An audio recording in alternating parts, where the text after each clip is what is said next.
ఏంటి సార్ అసలు కాంగ్రెస్ పార్టీకి మీకున్న అనుబంధం ఏంటి? అసలు టీడీపీలో మీకు చంద్రబాబు నాయుడు గారితో మంచి సన్నిహితం ఉంది. చాలా మీరు చంద్రబాబు నాయుడు గారు మంచి మిత్రులు అంటారు. అవును. చెప్పాలంటే ఒక ప్రాణమిత్రులు అన్న విధంగా ఉంటారట. మరి హ్మ్. ఎన్టీ రామారావు గారు ఆ రోజు పిలిచారు. ఆ రోజు టీడీపీ హవా ఎక్కువుంది. ఎన్టీ రామారావు అన్నగారు పిలిస్తే రాను అన్న నాయకుడు ఎవరు ఉండరు నాకు తెలిసి. అన్నగారు లాంటి వారు పిలిస్తే పోలేదు. చంద్రబాబు నాయుడు గారు మీకు ఆత్మీయ మిత్రులు. అలాంటిది మీరు టీడీపీలో వెళ్ళకుండా ఎందుకు కాంగ్రెస్‌తోనే ఉండిపోయారు అసలకి? నాకు ఒకసారి సీట్ ఇవ్వనప్పుడు ఆ! ఎస్‌వి ప్రసాద్ గారు, విద్యా విద్యా బుల్లి రామయ్య, ఆ! విద్యాధర్రావు ఆ! ఆళ్ళెళ్ళి ఆ! చంద్రబాబు నాయుడు గారికి చెప్పి, "ఏవండీ బాపిరాజుకి సీట్ ఇవ్వలేదు అక్కడ. ఆ! ఇప్పుడు మీరు చెప్తే వచ్చేస్తాడు మన పార్టీకి" అంటే, "బాపిరాజు రాడు. ఆ! మీకు తెలీదు ఊరుకోమన్నాడు." ఆ! చంద్రబాబు నాయుడు గారు వీళ్ళందరూ ఎస్‌వి ప్రసాద్‌తో సహా, ఆ! "సార్ బాపిరాజు గారు ఇప్పుడు చెప్తే ఆయనకి సీట్ ఇవ్వలేదు కదా! మన సీట్ ఇస్తే వచ్చేస్తారు" అంటే, "బాపిరాజు రాడు. ఆ! వదిలేయండి" అని అన్నారు. అటువంటిది మన దీనికి ముందు ఈ ఎలక్షన్ కాక దీని ముందు ఎలక్షన్‌లో ఆ! నాకు కృష్ణ గారి తమ్ముడు బంగారుతోటి శేషగిరిరావు అంటారు. ఆ! ఆయనతో కవర్ చేశారు. ఘట్టమనేని ఆదిశేషగిరిరావు. ఆ! ఆ! ఆయనతో కవర్ చేశారు. ఆయన డైరెక్ట్ నన్ను అడగలేదు. హ్మ్. తర్వాత మన కృష్ణపట్నం విశ్వేశ్వరరావు గారితోటి కవర్ చేశారు. ఆ! ఆయన వచ్చి నామినేషన్ ఎయ్యాలి మాకు అని చెప్పి చంద్రబాబు నాయుడు ఆడికి చెప్పారంట. చంద్రబాబుకి నేను ఇప్పుడు రాజకీయాల్లోకి వెళ్ళనండి. బాబు గారు చెప్పారు కాబట్టి మిమ్మల్ని అడుగుతున్నాను అని విశ్వేశ్వరరావు గారు చాలా జెంటిల్‌మెన్. హ్మ్. ఆయన అంటేనే సార్ మీరు చాలా సంతోషం, మీరు పెద్ద మనిషి నన్ను ఇలా వదిలేసేయండి. చంద్రబాబు నాయుడు గారు నన్ను అడగలేక మీతో చెప్పించారు. ఆయనకి తెలుసు నేను రానని. ఆ! ఆయనకి నేను నమస్కారం చెప్పండి అన్నాను. ఆ! చంద్రబాబు నాయుడు అంటే నాకు వ్యక్తిగతంగా చాలా గౌరవం. మా భార్యాభర్తలకి. మా కుటుంబ సభ్యుడు అనుకుంటాం తప్ప ఆయన రాజకీయ నాయకుడని నేను ఎప్పుడు అది అనుకోను. అది ఎలా సార్ ఇప్పుడు ఒక తాడిపత్రికి చెందిన జేసీ ప్రభాకర్ రెడ్డి గారంటే హెచ్‌పీఎస్‌లో మీ జూనియరు. హ్మ్. చాలా మంది పేర్లు చెప్పారు. మీరందరూ ఒక స్కూల్‌లో సీనియర్, జూనియర్‌లుగా చదువుకున్నారు మీరు. అశోక్ గజపతిరాజు గారు అందరూ కూడా. మరి చంద్రబాబు నాయుడు గారి విద్యాభ్యాసం నాకు తెలిసి ఆ చిత్తూరు జిల్లా చంద్రగిరి, తిరుపతి ఎస్‌వి యూనివర్సిటీలోనే కొనసాగింది ఆయన అవును. మొత్తం ఆయన విద్యాభ్యాసం అంతా కూడా. మీరు చూస్తే పశ్చిమ గోదావరి జిల్లా వారు మీరు. అసలు మీకు ఆయనకి ఎక్కడ రిలేషన్ అసలకి ఎక్కడ అంత సఖ్యతగా ఎలా ఏర్పడింది? శాసనసభ్యుడిగానే. ఓకే. శాసనసభ్యుడు వచ్చినప్పటి నుంచి కూడా ఎక్స్చేంజ్ అవర్ వ్యూస్ ఇద్దరం కలిసి ఆత్మీయత. హ్మ్. ఆళ్ళ ఆ స్నేహానికి ఆ భగవంతుడికే తెలియాలి. ఓకే. ఆయనకి అంత సాఫ్ట్ కార్నర్ నా మీద నాకు అంత గౌరవం ఆయన మీద. అంత ఉన్నా మీరు అటువైపు వెళ్ళలేదు. వెళ్ళను. ఆ! ఆయన వెళ్ళరు. పిలిచేవాడిని. ఆయన ఆయన బాగుంటే సంతోషించేవాడినే తప్ప ఆ! నేను పార్టీగా నా కర్తవ్యం నా పార్టీకే. శ్వాస ఉన్నంతకాలం నేను కాంగ్రెస్‌తోనే. కాంగ్రెస్‌లోనే. శ్వాస అదే, అదే ఉన్నంతకాలం. 2009లో మీతో పాటు పనిచేసిన ఎంపీలు, కాంగ్రెస్ పార్టీలో పనిచేసిన ఎంపీలు, కేంద్ర మంత్రులు అందరూ కూడా ఈరోజు బీజేపీలో ఉన్నారు. ఒక్క కనుమూరి బాపిరాజు గారు మాత్రమే కాంగ్రెస్ పార్టీని అంటిపెట్టుకొని ఉన్నారు ఈరోజు. నేను అది తప్పు అనుకోండి. సమాజం ఒప్పుకుంటున్నది కదండీ! పార్టీ మారితే ఆ! పార్టీ మారితే తప్పు పట్టుకుంటలేదు కదా! ఇప్పుడు కాంగ్రెస్ పార్టీకి ఏం లేదు ఎన్నుకుంటున్నారు కదా ఏపీలో. మంత్రులు చేత. కాబట్టి ఏపీలోనే కాదు జాతీయ అహా! స్థాయిలో కూడా కాంగ్రెస్ ఐ పార్టీకి ఏం డోంట్ లేదు. కామెంట్ అది. ఎందుకంటే నా స్వభావాన్ని బట్టి నేను ఉన్నాను తప్ప ఆ! పార్టీ మారినోళ్ళు చెడ్డనను. పార్టీ మారి కూడా ఎంతో సేవ చేసుకుంటున్నారు. హ్మ్. మళ్ళీ లైమ్‌లైట్‌లో ఉండి 10 మందికి ఉపయోగపడుతున్నారు. ఆ! ఒక రకంగా ఆళ్ళే గొప్పోళ్ళేమో! పార్టీ మారినా మీకు మంత్రి అయ్యి 10 మందికి సేవ చేసుకుంటున్నారు. నేను సేవ చేయకుండా ఖాళీ కూర్చున్నాను. So, I take that way అంతే తప్ప నేను ఉన్నోడిని గొప్పోడిని, మారినోళ్ళు ఇది అంటే మారినోళ్ళు కూడా గొప్పోళ్ళే. ప్రజలు యాక్సెప్ట్ చేస్తున్నారు. కాన్స్టిట్యూషన్ ఒప్పుకుంటున్నది. ఆ! కాబట్టి దేర్ ఈజ్ నథింగ్ రాంగ్. ఒక్క విషయం సార్. జాతీయ స్థాయిలో కాంగ్రెస్ పార్టీ చాలా చతికిలబడిపోయింది. ఎప్పుడు లేస్తుందో ఎవరికీ తెలీదు. తెలంగాణలో, కర్ణాటకలో అధికారంలోకి వచ్చారు. కానీ ఏపీలో కాంగ్రెస్ పార్టీని బలోపేతం చేయడానికి మహానేత వైఎస్ రాజశేఖర రెడ్డి గారి కుమార్తె వైఎస్ షర్మిల గారిని పీసీసీ అధ్యక్షురాలుగా చేసినప్పటికీ కూడా ఒక ఇంచు కూడా ముందుకు కదలడం లేదు కాంగ్రెస్ పార్టీ అక్కడ. అసలు కా ఏంటంటారు అసలు? కాంగ్రెస్ పార్టీ అంటే జగన్ పార్టీయే కాంగ్రెస్ పార్టీ అండి. ఆ! ఏంటండి మా పార్టీది సంవత్సరాలుగా విడిపోయింది తప్ప ఆ! ఏర్పాటు కాంగ్రెస్ అనేది లేదు. ఏదో దిగనోళ్ళు మామూలోళ్ళు ఉన్నా ఆ! ఏంటి ఇప్పుడు ఎవరు చూడండి కేసీఆర్ కాంగ్రెసు, ఆ! ఏమండి చంద్రబాబు నాయుడు కాంగ్రెసు, ఆ! ఏంటండి ఎవరు కాంగ్రెస్ కాదు చెప్పండి. ఆ! ఆ? చంద్రబాబు నాయుడు కేసీఆరే కాంగ్రెస్ అవుతాయి. ఈ జగను కాంగ్రెసే. అంతే అక్కడి నుంచి అంటే వచ్చిన. అందరూ కాంగ్రెస్ బిడ్డలే. ఆ! అయితే ఇవాళము వాళ్ళకో పార్టీ ఉంది, ఇంకోది చేసుకుంటూ పోతున్నారు. ఆ! కాబట్టి నేను ఆళ్ళని కామెంట్ చేయను. హ్మ్. ఏంటి కానీ కాంగ్రెస్ అంటే నా తల్లి లాంటిదని నా నమ్మకం. ఆ! అందుకని ఆ తల్లి లాంటి పార్టీ వాళ్ళు పడి ఉన్నాను. వాళ్ళు మారినంత చెడ్డని ఎప్పుడు అన్నాం. మారితే కూడా సమాజం గౌరవించింది, వాళ్ళు మంచి పనులు చేస్తున్నారు కదా. ఓకే, సమాజం యాక్సెప్ట్ మీరు అది చేసినప్పుడు చేయొచ్చు కదా, దానికి మించినటువంటి క్లారిటీ ఉంది. మీరు అది చేయొచ్చు కదా, అలా సర్వీస్ కాదు. చేయొచ్చు కదా. అది కాదు కదా, నా దృష్టిలో నేను నా పార్టీ నా తల్లిదండ్రులని నిర్ణయం చేసుకున్నాను. ఓకే, యాక్సిడెంట్లుగా వచ్చినా కావాలని వచ్చినా నా స్టార్టింగ్లో నేను నిలబడటానికి సీట్ అడిగినా, ఇందిరాగాంధీని కూడా తీసుకెళ్ళినా, నా సీట్ ఇవ్వకపోయినా, ఇండిపెండెంట్గా గెలిచినా ఆ పార్టీ నా పార్టీ అనుకుంటున్నాను ఒక కదా. చిన్న అంశం సార్, తప్పుగా అనుకోద్దండి. అంటే పార్టీని తల్లిగా మీరు మాత్రమే చూస్తున్నారా, పార్టీ మారిన వారంతా కూడా చూడడం లేదంటారా? అలా కాదు కదా, నా భావన బట్టి ఏంటి, నేను కావాలని మన తల్లిదండ్రులు కడుపును పుట్టాన్ని నేనే ప్లాన్ చేసుకుని అడిగితే రాలేదు కదా. నా తల్లిదండ్రులు కడుపును పుట్టడం అది భగవంతుడి నిర్ణయం. నేను భగవంతుడి నిర్ణయం, కాంగ్రెస్లో రావడానికి కూడా భగవంతుడి నిర్ణయం. కరెక్ట్. అంటే ఆ నిర్ణయానికి కట్టుబడి వాళ్ళు ఉండిపోయాను. I enjoy. నేను అదే నాకు అది ఫ్యూచర్ లేదా అలా ఏ రకమైన భావం కలగదు నాకు. I'm comfortable. అంటే నేను చేసిన పదవుల కంటే, ఎంపీ చేసిన, ఎమ్మెల్యే చేసిన, మంత్రి చేసిన అన్నిటికంటే కాంగ్రెస్లో సభ్యత్వం నాకు ఇష్టం. ఓకే, ఆ రూపాయి సభ్యత్వం, 5 రూపాయల సభ్యత్వం, అది అందులో ఆ కాంగ్రెస్లో సభ్యత్వం అది నాకు ముఖ్యం. And family member of Congress, that's enough for me. Okay sir, ఒక నిమిషం మనం వెనక్కి వెళ్దాం సార్. 1992లో సార్ రిజైన్ చేశారు కైకలూరులో. చేసిన తర్వాత బైపోల్ వచ్చింది. అక్కడ బైపోల్ వచ్చినప్పుడు అక్కడ టీడీపీ అభ్యర్థి గెలిచారు సార్, అవునా సార్? టీడీపీ అభ్యర్థి. మళ్ళీ 94 వచ్చేసరికి మళ్ళీ కాంగ్రెస్ పార్టీ అభ్యర్థి గెలిచాడు. ఎలా సాధ్యమైంది సార్ అది అక్కడ? అంటే 94లో మళ్ళీ మీరేమన్నా దగ్గరుండి గెలిపించారా ఏంటి అన్నది? అలా కాదు, నేను అప్పుడు సీట్ ఇవ్వనప్పుడు విజయభాస్కర్ రెడ్డి గారు, రంగయ్య నాయుడు గారు, ఆంజనేయ రెడ్డి గారు, నేను, ఎందుకంటే రంగయ్య నాయుడు గారు, ఆంజనేయ రెడ్డి గారు ఉన్నారు కదా అప్పుడు, మేము నలుగురే సీఎం గారు రూమ్ పిలిచి వచ్చారు ఇంటికాడ. పిలిచి బాపిరాజు సీటు వాళ్ళకి ఇచ్చాం కదా, నువ్వు ఏమైనా నువ్వు గెలిపించు రావాలి అని చెప్పారు. అలా కాదండి, నాకు సీట్ ఇవ్వకపోయినప్పుడు ప్రజలు హర్ట్ అవుతారు. ఏంటి ఇవాళ మీరేమో పలానా వాడికి ఇచ్చి నన్ను గెలిపించమంటున్నారు ఏంటి? శ్రీనివాసరెడ్డి చనిపోతేనేమో ఇంకో రామచంద్రారెడ్డికి ఇచ్చారు అక్కడ, ఇక్కడేమో నేను రిజైన్ చేస్తే ఇంకొక ఆయనకి ఇచ్చారు. ఈ 2 సీట్లు ఓడిపోతాయి by election. Now you are the strongest person as a CM in Andhra Pradesh. After this by-election of 2, you are the weakest person in Andhra Pradesh. You have a diary, అంటే ఆంజనేయ రెడ్డి గారు ఉన్నారు కాబట్టి, రంగయ్య నాయుడు గారు ఉన్నారు కాబట్టి మాట చెబుతున్నాను. మీ డైరీ ఉందా రాసుకోండి. 50 సీట్లు దాటి మీకు రావు రేపు ఎలక్షన్కి. నేను జ్యోతిష్కుని కాదు, నేను పొలిటికల్ అసెస్మెంట్తో చెబుతున్నాను. ఈవేళ నా సీట్ అక్కడ పోతే అక్కడేమో రామచంద్ర పెట్టి అది పోతుంది, ఇది పోతుంది. ఆడి భార్యకి ఎత్తే అది గెలుస్తుంది, ఇటు నాకు కానీ నా భార్యకి ఎత్తే ఇటు గెలుస్తుంది. మీరేమో అటు ఇటు ఇచ్చారు. రేపు పొద్దున్న ఓడిపోయిన తర్వాత ఏం చెబుతారు? జనార్దన్ రెడ్డి ఓడించాడు నెల్లూరులో అని చెప్తారు. ఎందుకంటే ప్రజలు మీ తోలు పీకుతారు కాబట్టి. ఆ తోలు మీది కాదు, జనార్దన్ రెడ్డి ఓడించాడని చెప్పి ఆడిని, నేను ఈయన ఓడించానని నన్ను మీ తోలు కాపాడుకుంటానికి మా తోలు పీకుతారు. నన్ను సస్పెండ్ కూడా చేయడానికి కూడా ప్రయత్నం చేస్తారు మీరు. ఇది మీ ఫ్యూచర్ చెబుతున్నాను, ఈ డైరీలో రాయండి అన్న. అలా కాదు, నువ్వు అలా కాదు, ఇది జరిగేది ఇది. వాళ్ళు ఓడేది ఖాయం, నా మీద యాక్షన్ తీసుకుంటాం ఖాయం. మీ తోలు కాపాడడానికి నా తోలు పీకుతారు అన్నాను.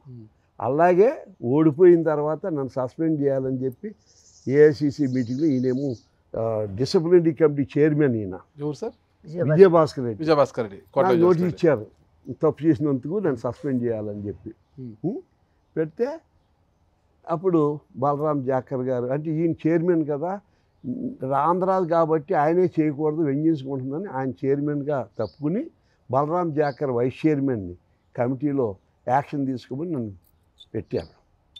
పెడితే బలరాం జాకర్ గారు, జ్ఞాని జైల్ సింగ్ గారు, జ్ఞాని జైల్ సింగ్ నా పర్సనల్ తెలుసు, అంటే బాపిరాజు కాంగ్రెస్లో యాక్షనా, ఉమ్. ఎక్కడుంది కాంగ్రెస్, బాపిరాజు మీద తప్పు చేస్తాను యాక్షనా అని చెప్పి ఇమీడియట్గా వాళ్ళ కవర్ చేసి బాపిరాజు మీద యాక్షన్ తీసుకోవద్దని చెప్పి బలరాం జాగర్కి కమిటీకి చెప్పేశారు, ఆజాద్కి. ఉమ్. అందుకని నన్ను సస్పెండ్ చేయలేదు. జ్ఞాని జైల్ సింగ్ వల్ల నేను అక్కడ బలరాం జాకర్కి మన వార్త పేపర్ ఆయన గిరీష్ సంఘి. గిరీష్ షాంగిగా సుధీర్ షాంగి ఆయన బ్రదర్, ఆ. వాళ్ళ తండ్రి అన్నాడు బలరాం జాకర్తో, బాపిరాజుని సస్పెండ్ చేస్తే ఇంకా మీ రాజకీయ నాయకులకి నేను ఎప్పుడు మొహం కూడా చూడను. బలరాం జాకర్కి ఫోన్ చేసి ఆయన సస్పెండ్ అవుతే నాకు మీ మీద గౌరవం పోతుంది అని చెప్పి సుధీర్ నాయక్ని నాకు కూడా ఆయన ఫ్లైట్లో నా టికెట్ కూడా ఆయనతో పట్టి బలరాం జాకర్ ఇంటికి తీసుకెళ్ళి బాపిరాజుని ఇలా సస్పెండ్ చేయడానికి ఇది ఏదో నాన్నగారు పంపారు. అనేటప్పటికి అప్పుడు జ్ఞాని జైల్ సింగ్ సపోర్ట్ తోటి నన్ను సస్పెండ్ చేయలేకపోయారు. నేను చేసిన సహకారానికి నాకు సస్పెండ్ చేయడానికి నాకు ఇచ్చిన బహుమతి. Still I'm Congress. కాంగ్రెస్ అంతే, తల్లి లాంటి కాంగ్రెస్ వీడదు. అత్తిల్లో ఎలక్షన్ అప్పుడు అండి ఊళ్ళ పేర్లు కూడా తెలియదు కదండి. కొమ్మరని ఒక గ్రామంలో ఇల్లు తీసుకుని అక్కడ క్యాంపెయిన్ పెట్టి ప్రచారం మొదలెట్టామండి. మొదలెడితే ఏ ఊరు వెళ్ళినా మా కైక్లూరు జనం ఉండేవారండి. అదే సార్, మీరు ఆశ్చర్యం అండి. అత్తిలి వెళ్తే ఎంత ఆశ్చర్యం. కైక్లూరు జనం అంతా మీకు అక్కడికి వచ్చి మొత్తం ప్రచారం అత్తిల్లోనే చేశారట. ఉన్నారండి. ఏ కులానికి ఆ కులం వచ్చేసి వాళ్ళ కారులో వాళ్ళ కారులో ఏ కులానికి ఆ కులం వచ్చి చెప్పలేదు. దేవుడు మాకు లేకుండా చేసేసాడు. ఆ దంపతులు ఇద్దరు ఎంత సేవ చేశారు మాకు, వాళ్ళని పోగొట్టుకోకండి, మేము దురదృష్టవంతులు అని. ఏ ఊరు నేను డోర్ టు డోర్ తిరిగాను కదా సార్, ప్రతి ఊర్లోని కైక్లూరు ప్రజలు ఏ కులానికి ఆ కులం. ఇప్పుడే మొత్తం బంధువులు వచ్చారు చెప్పారమ్మా, మా అందరం మీకే ఓటేస్తామమ్మా అని అడిగేవారు. మళ్ళీ నువ్వు ఇప్పుడు వచ్చావు కదా, మళ్ళీ ఎలక్షన్ అయ్యాక తిరుగుతామని అన్ని ఎలక్షన్లకి నన్ను అడిగేవారండి డోర్ టు డోర్. నేను రాను, మళ్ళీ మీకు కనపడను, కానీ నా ఇంటికి వస్తే మట్టుకి నేను సేవ చేస్తాను, మీకు ఏ విధమైన సహకారం అని మా ఇంటికి వస్తే నీ కష్టంలో సుఖంలో ఏదైనా వస్తే హెల్ప్ చేస్తాను. నేను మళ్ళీ రాజకీయంగా మీ ఇళ్ళంటే తిరగటం నేను చేయను అని చెప్పి అన్ని ఎలక్షన్కి ఫ్రాంక్గా అందరూ అడిగేవారండి, మళ్ళీ వస్తావా నువ్వు, మా ముఖం చూపిస్తాను నేను రాను. ఇప్పుడు ఆయనకి సహకరించడానికి నేను ఇంటికి వస్తాను, మళ్ళీ నేను రాను. నువ్వు మనకి హైదరాబాద్ వస్తే ఎక్కడ ఊరు వచ్చినా మీకు ఏ కష్టం ఉన్నా సుఖమైనా ఆయనతో చెప్తాను, నా సహకారం నేను చేస్తాను. మా కైక్లూరు ప్రజలు ఒకటి చెప్పేవారు, ఒక ఓటుకి 2 ఎమ్మెల్యేలు మీకు ఒక ఓటుకి 2 ఎమ్మెల్యేలు అని ప్రతి ఎలక్షన్కి మనకి 2 ఎమ్మెల్యేలు అన్నట్టుగానే ఓట్లు వేశారు. ఈరోజు ఇలాంటి నాయకులు రాత్రి తర్వాత పొద్దునకి లేసి ఏ నాయకుడు ఏ పార్టీలో ఉంటాడో తెలియని పరిస్థితి ఈరోజు నెలకొని ఉంది సార్. ఈ పార్టీని వీడను, నా కట్ట కాలే వరకు ఈ పార్టీలోనే ఉంటాను, నేను చనిపోయినా కూడా పార్టీ జెండా నా మీద కప్పుకుంటానన్న నాయకులు కూడా రాత్రి పార్టీలు మారుతున్నారు సార్. అయినా మీరు తల్లి లాంటి కాంగ్రెస్ ని వీడని అంటున్నారు. మా గురువు గారు కంచి పరమాచార్య, కంచి పీఠాధిపతులు పెద్ద ఆయనండి, పరమాచార్య 98 ఏళ్ళు. మా మామగారికి అత్తగారికి బాగా గురువు. తర్వాత నేను బాగా డివోటీ అయిపోయానండి. సరే ప్రతి పుట్టినరోజుకి మా మామగారు కంచి తీసుకెళ్ళేవారు. ఆయన పుట్టినరోజు, తెలుగు పుట్టినరోజు, వైశాఖ పౌర్ణమి నాడు వస్తుంది సార్. మామయ్య గారు తీసుకెళ్ళి ఫ్యామిలీ 20 మందిని తీసుకెళ్ళి అక్కడ బ్రాహ్మణికి వస్త్రాలు, వేద సభలు అన్నీ జరిపి వచ్చేవారు. మా మామయ్య గారు బాగా శరణాగతి భక్తి అండి. ఆ టైంలో ఈయన్ని స్వామి పిలిచి ఆయన ఏమన్నారు, మా నాన్నగారు ఏమన్నారంటే, రామారావు గాలి ఈ 94 ఎలక్షన్ 83 ఆ టైంలో ఫస్ట్ ఎలక్షన్, 85 సెకండ్ ఎలక్షన్ ఆ గాలి టైంలో వెళ్ళేటప్పటికి మా నాన్న అన్నారు, ఒరే నువ్వు స్వామి దగ్గరికి వెళ్ళి నేను ఇలా నిలబడాలా లేదని స్వామిని అడగాల. కంచి పీఠాధిపతి ఆయన నువ్వు అంటే నువ్వు నామినేషన్ అయ్యి, ఆయనకు వద్దంటే నువ్వు నామినేషన్ వేస్తే నా కొడుకు కాదు, నువ్వు నీ పదవిస్తున్నట్టు లెక్క. ఆయన ఆస్వాదింతే నీకు న్యాయం చేయటానికి, ఆయన ఆస్వాదించకపోతే నువ్వు పదవిస్తూ వెళ్ళినట్టు, నువ్వు నా కొడుకే కాదు నాకు అన్నారు. అంటే వెళ్ళాను. వెళ్తే జయేంద్ర సరస్వతి 2వ స్వామి ఉన్నారు కదా, ఆయన అన్నారు ఎలా అడుగుతావు, అంత గాలి అంతా తెలుగుదేశం గాలి వేస్తా ఉంటే స్వామికి పరీక్ష నువ్వు తీసుకొచ్చి పెట్టచ్చా పెట్టకూడదని స్వామిని అడగటం ఏంటి, ఇది కుదరదు అన్నాడు జయేంద్ర సార్. మా తండ్రి ఆదేశం అది, పెద్ద ఆయన దగ్గరికి వెళ్ళి అడిగి రమ్మన్నారు, ఆయన అడిగి వస్తాను, ఆయన ఏం చెబితే చేస్తాను, నీ సలహా వద్దన్నాను జయేంద్ర సార్. వీళ్ళు అడిగితే పెద్ద మనసుతోటి రుద్రాక్షమాలు ఇచ్చి ఈ ఊదిచ్చి నిలబడమన్నారు. నాన్న ఆయన అంటేనే నిలబడాలన్నారు. నిలబడితే ఆ 26-27లో నేను ఒకడు ఉన్నాను. ఏంటి భగవంతుడికి ఎందుకంటే ఏదన్నా మా నాన్న మాట గౌరవం. స్వామి పార్టీ గురించి కూడా మాట్లాడారు. అప్పుడు స్వామి ఉన్నారంటే నువ్వు తెలుగుదేశం పార్టీకి వెళ్తే నీకు రామారావుకి నీవు అంటే చాలా ఇష్టం, ఏంటి నువ్వు తెలుగుదేశం పార్టీకి వెళ్ళొచ్చు కదా అన్నారు. అంటే నేను స్వామి అసలే జ్ఞానం లేని వాళ్ళం మేము దూరం వస్తే ఇలా పార్టీ మరి అలా అనొచ్చా స్వామి అన్నారు. అంటే అన్నారు అలా కాదు, నువ్వు సేవ చేయటానికే కదా ఎమ్మెల్యే అవుతున్నావు అంటున్నావు, మినిస్టర్ అయితే ఎక్కువ మంది సేవ చేయొచ్చు కదా, రామారావుకి నువ్వు అంటే ఇష్టం కూడా బంతిస్తాడు కదా, ఆ పార్టీకి వెళ్తే నీకు మంచిది కదా అన్నారు. అందుకకి నేను పదవి సేవ చేయటం అన్నీ ఒకటే కానీ అలా పార్టీ మారిపోయి పదవి అటువంటిది నాకు అవసరం లేదు స్వామి అంటే ఇలా కూర్చున్న స్వామి ఇలా లేచి పక్కపక్క నవ్వి పక్కపక్క నవ్వి జీవితాంతరం ఇందిరమ్మ పార్టీలోనే ఉండి అన్నారు. సార్ నాకు ఒక తెలియని అంశం ఒకటి ఉంది సార్ నాకు. అంటే 92లో మీరు కైకల నుంచి రాజీనామా చేశారు. అసెంబ్లీలో మీపై ఏదో మాట్లాడారనేసి ఎమ్మెల్యే పదవికి మంత్రి పదవి రాజీనామా చేశారు. 94 అత్తిలి వెళ్ళిపోయారు సార్. అంటే 94లో కూడా కోట్ల విజయభాస్కర్ రెడ్డి గారు మీకు ఎమ్మెల్యే సీట్ ఇవ్వడానికి నిరాకరించారు. అయినా మీకు అత్తిలి నుంచి కాంగ్రెస్ పార్టీ టికెట్ వచ్చింది. అంటే విజయభాస్కర్ రెడ్డి గారికి కాదన్నా మీకు టికెట్ ఎవరు ఇప్పించారు? పివి నరసింహరావు గారు ఇచ్చారు. పివి నరసింహరావు గారు. ఎందుకు మీ మీద అంత ప్రేమ? నేను అడగలేదండి ఆయనకి ఎప్పుడు ఒక రకమైన సాఫ్ట్ కార్న్ నేనంటే. గతంలో కూడా ఒకసారి ఆయన ప్రైమ్ మినిస్టర్గా ఉండగా మద్రాసు నుంచి ఢిల్లీ వెళ్తూ ఉంటే సుందరం అని ఇండియన్ ఎక్స్ప్రెస్ ఆయన ఉండేవాడు జర్నలిస్టు. ఆయన చెప్పారు ఇది. పైగా ఏంటంటే పివి మదిలో బాపిరాజు అని పేపర్లో వచ్చింది ప్రభలో, ఇండియన్ ఎక్స్ప్రెస్లో అటు కూడా. అంటే పిసిసి ప్రెసిడెంట్గా నన్ను చేయటానికి ఆయన విమానంలో వెళ్తా మాట్లాడారంట. సుందరం వచ్చి చెప్పారు, పేపర్లో కూడా వచ్చేసింది.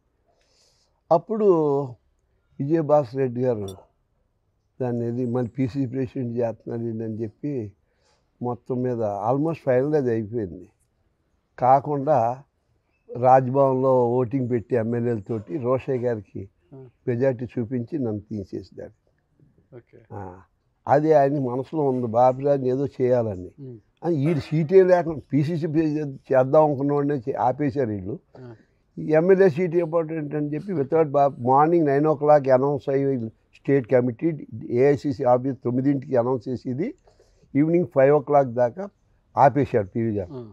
బాపిరాజు ఫైనలైజ్ చేయండి, లిస్ట్ అప్రూవ్ చేస్తాను అంతే.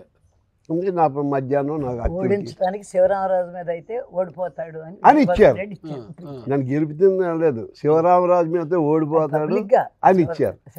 అని ఉపేంద్రతో కూడా చెప్పాడంట, బాపిరాజుకి అత్తిలో అయితే బాగలేదు నాకు, ఆడు ఓడిపోతాడు, దరిద్రం ఓడిపోతున్నాను అంటే అందరూ ఓడిపోయి ఆడు గెలిస్తే అన్నాడు అంట ఉపేంద్ర. ఆడు గెలిచే పని లేదు, ఆడు పుల్లి అంటాడు శివరాముడు ఫినిష్ అని అన్నారు. అంటే కేవలం మీరు ఆయన చెప్పకుండా రాజీనామా అంతే. అందుకంటే అతను ఆయన రాజీనామా చేసేసిన ఇంటికి దివాకర్ రెడ్డిని పంపి నేను మళ్ళీ మంత్రి ఇచ్చేస్తాను, కొన్ని కారణాల వల్ల ఇష్యూ వచ్చింది, అందరికీ తెలుసు, వాడు తప్పు చేయలేదు, ఆడు ఆనెస్ట్, నేను మళ్ళీ ఇస్తాను. దివాకర్ రెడ్డి గారు మా పూజ రూమ్లో కొంచెం బతిమాలారండి, అయినా వెళ్ళలేదు.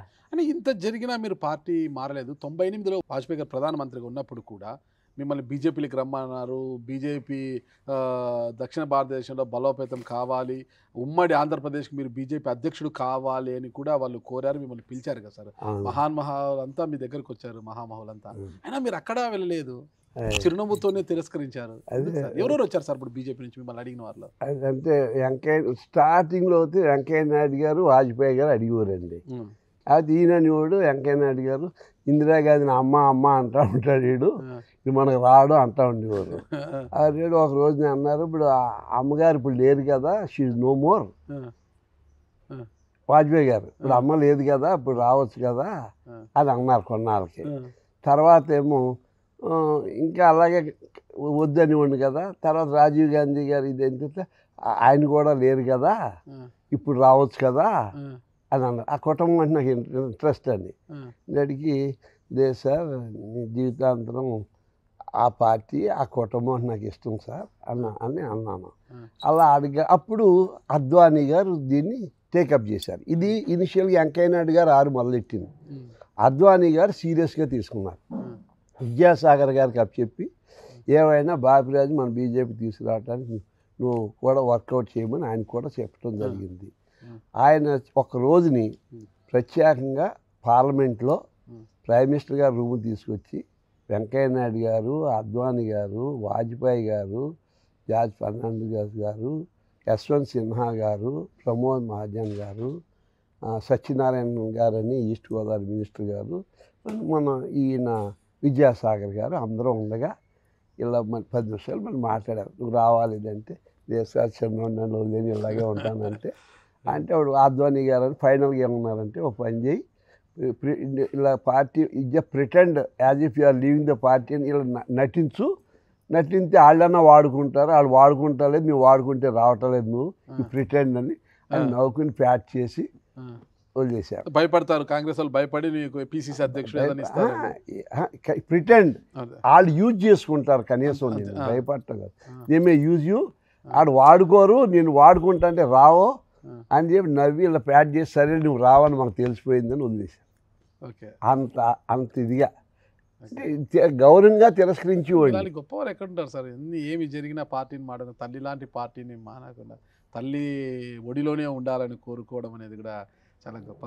పదవులు ఇచ్చిన పార్టీ అండి. అదే అదే సోనియా గాంధీ అడగబడ్డగా మాకు ఈ టైంలో సోనియా గాంధీ అడగలేదండి. నేను తిరుపతి దేవస్థానం చైర్మన్ అస్సలు అడగలేదు. ఎప్పుడు మాకు ఆర్డర్ వచ్చేదాకా మాకు తెలియదు. మీరు ఫస్ట్ దేవాదాయ శాఖ మంత్రిగా ఉన్నప్పుడు కూడా టీటీడీ బోర్డు చైర్మన్ అప్పుడు చేసి స్పెసిఫైడ్ అథారిటీ చైర్మన్.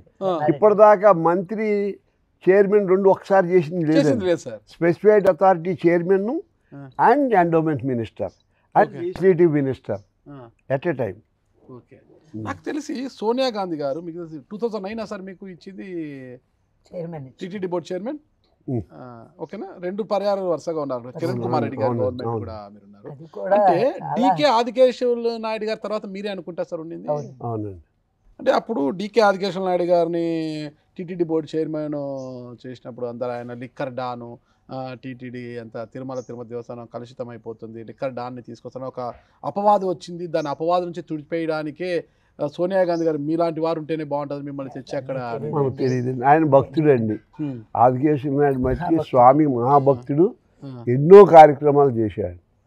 ఆయన కళ్యాణం వేల కళ్యాణాలు చేసుకునే వాళ్ళకి హాల్ కట్టినా ఆయన సరెండర్ అండి వెంకటేశ్వర స్వామికి. తెలుసు సార్, తెలుసు. కానీ చిన్న ఏదో అపవాదం ఉంటే మిమ్మల్ని తెచ్చి పెట్టారు అక్కడ. అదేమి లేదు సార్. టైం వచ్చిందండి, దైవకంగా అవకాశం వచ్చింది, ఇచ్చారు. ఎన్నో పేర్లు టీవీలో వస్తున్నాయి. మేము ఢిల్లీలోనే ఉన్నామండి, టీవీలో వస్తున్నాయి. అసలు మా పేరు లేదు, లేదండి. అసలు నా పేరు లేదు. షిరిడి సాయిబాబా టెంపుల్కి వెళ్ళామండి ఢిల్లీలో. షిరిడి బాబా గుడిలోకి వెళ్ళి బయటకు కూడా వచ్చేసామండి. బయటకు వచ్చేసి ముందు ఆ చైర్మన్ రాజుగారు మీ మేసాలు చూస్తూ ఉన్నాను, మీరు వస్తున్నారు వెళ్ళిపోతున్నారు, మిమ్మల్ని గౌరవించడం లేదని తీసుకొచ్చి సెలవు కప్పి సత్కరించే ముందే చైర్మన్ ఢిల్లీ ఆయన బయటకు వచ్చి సింపుల్ గా వస్తావు వెళ్తావు ఏ ఆడంబరంగా ఆఫీస్లో టీవీలో. కానీ నువ్వు ఎప్పుడు సింపుల్గా వస్తావు వెళ్ళిపోతావు, ఆగు ఒకసారి అని చెప్పి పిలిపించి సెలవు కప్పి బయటకు పంపాడు. కార్యక్రమం అంతే. TV 9 phone, congratulations. కంగ్రాచులేషన్ ఏంటంటే మరి ఎటోరు సార్ మీకు తెలియకుండా ఉంటుంది. నిజంగా తెలియదు, ఏమైందో చెప్పు, నీ పక్కనే ఉన్నాను. లేదండి మీరు టీటీడీ చైర్మన్. నేను అసలు కలవ నిజం అర్థం కాదు. ప్రయత్నం చేయలేదు కదండి. ఆలోచన ఉంటే పోనీ ఇచ్చారనుకోవటానికి. నాకు కూడా సోనియా కదంటే అదే రెస్పెక్ట్ సార్. నేను ఆధ్యాత్మికంగా బతికాను.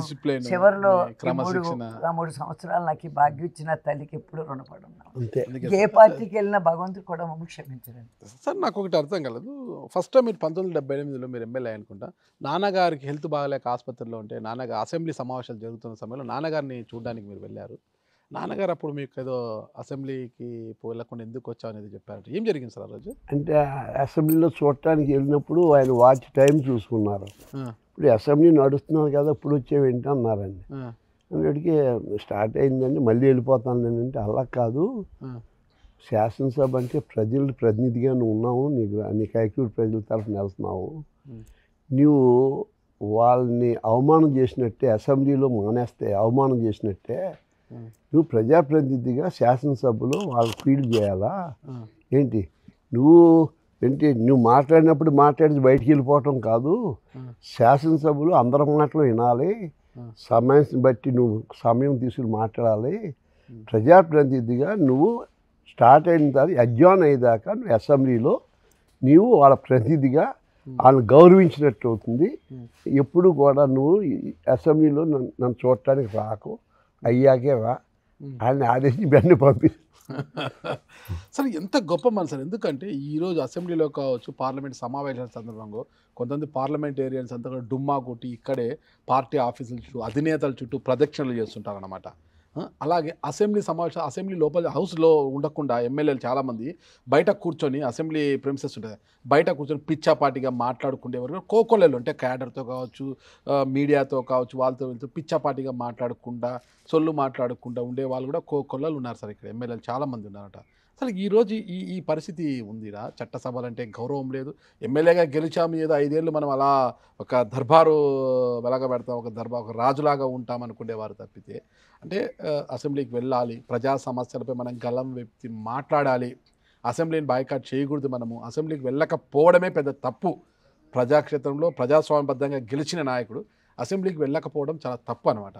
కానీ అసెంబ్లీలే బాయ్కాట్ చేసేసి ఈరోజు ఉంటుంటే, మీరు ఆ రోజు అసెంబ్లీని ఒక దేవాలయం అనుకోవాలి, నువ్వు వెళ్ళాలి, నీ విధి అది. మీ తండ్రి చెప్తున్నారంటే టెంపుల్ ఆఫ్ డెమోక్రసీ ఓకే అని నా భావం.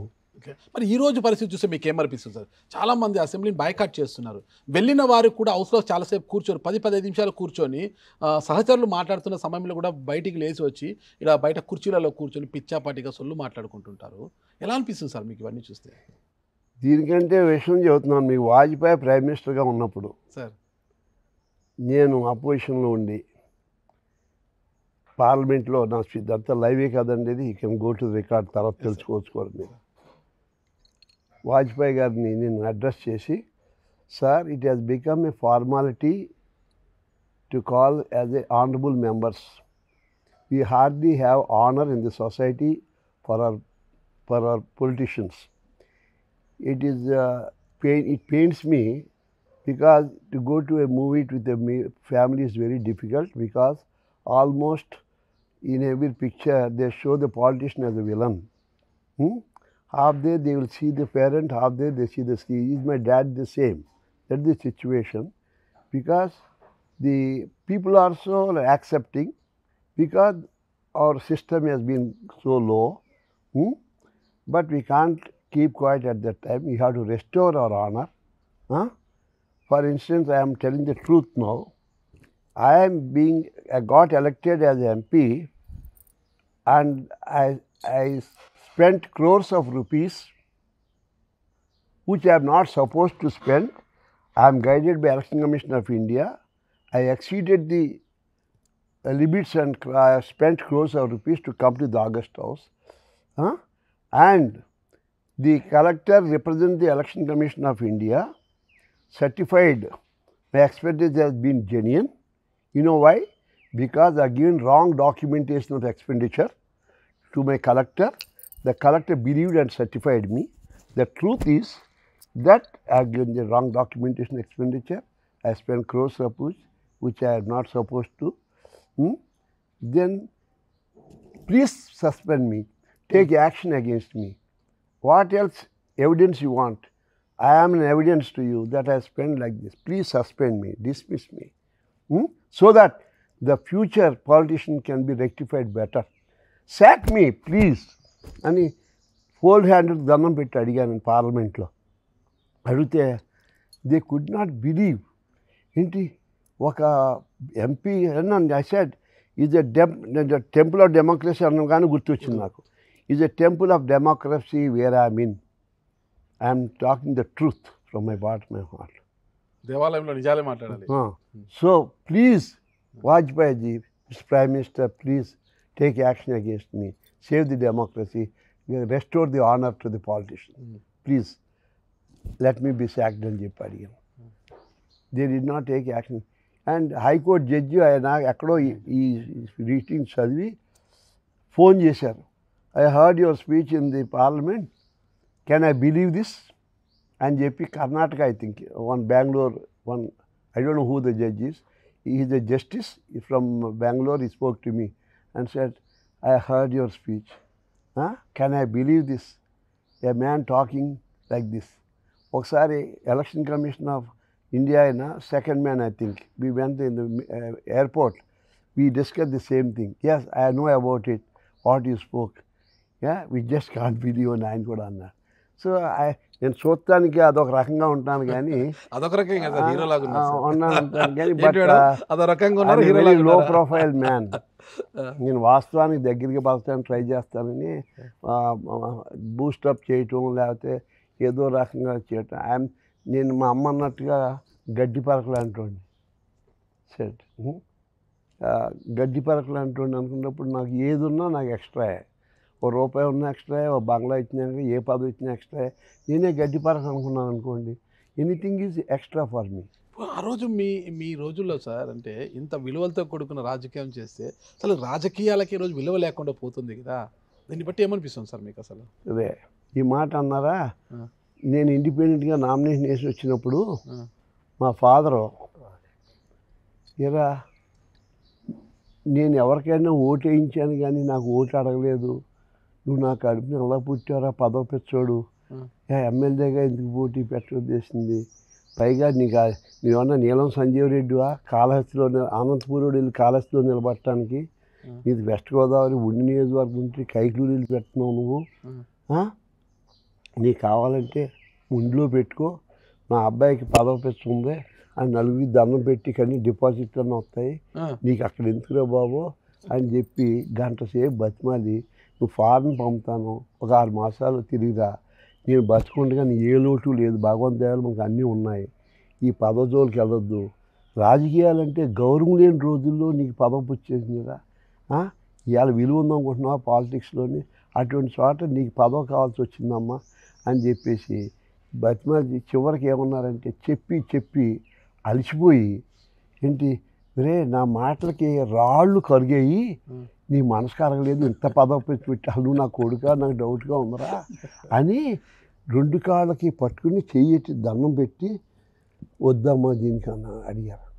అందులోకి అప్పుడు అన్నాను, నాన్న ఇప్పుడు దాకా మాట్లాడలేదు, 1 అవర్ మాట్లాడి విన్నాను కానీ మాట్లాడలేదు, నాన్న నేను మీ బిడ్డనే, నేను కావాలని పెట్టలేదు, పరిస్థితులు పెట్టాను, పిల్లలందరూ పెట్టారు, వీళ్ళు నిలబడకపోతే వాళ్ళకి అన్యాయం చేసినట్లు అవుతాను, వాళ్ళతో చెప్పాను నేను గెలవనరా, ఓడిపోయిన తర్వాత నా దారిని వెళ్ళిపోతాను, మీకు సంబంధం ఉండదని చెప్పి అగ్రిమెంట్ అయిపోయింది. ఓడిపోయి వెనక్కి వస్తాను, నేను ఇండస్ట్రియలిస్ట్ అవుతాను, 10 మంది బతికించి ఇండస్ట్రియలిస్ట్ అవుతాను. పొరపాటు ఆంజనేయ స్వామి గెలిపించాడు అనుకోండి, మన కుటుంబానికి మచ్చ లేకుండా ఏంటి ఈడి పలానావాడు కొడుక ఇటువంటి వాడా అని, ఈ గ్రామం పలానా ఊరు అయ్యుడు అని చెడ్డ పేరు లేకుండా జీవించాలని మీ మాట ఇస్తున్నా అని చెప్పా.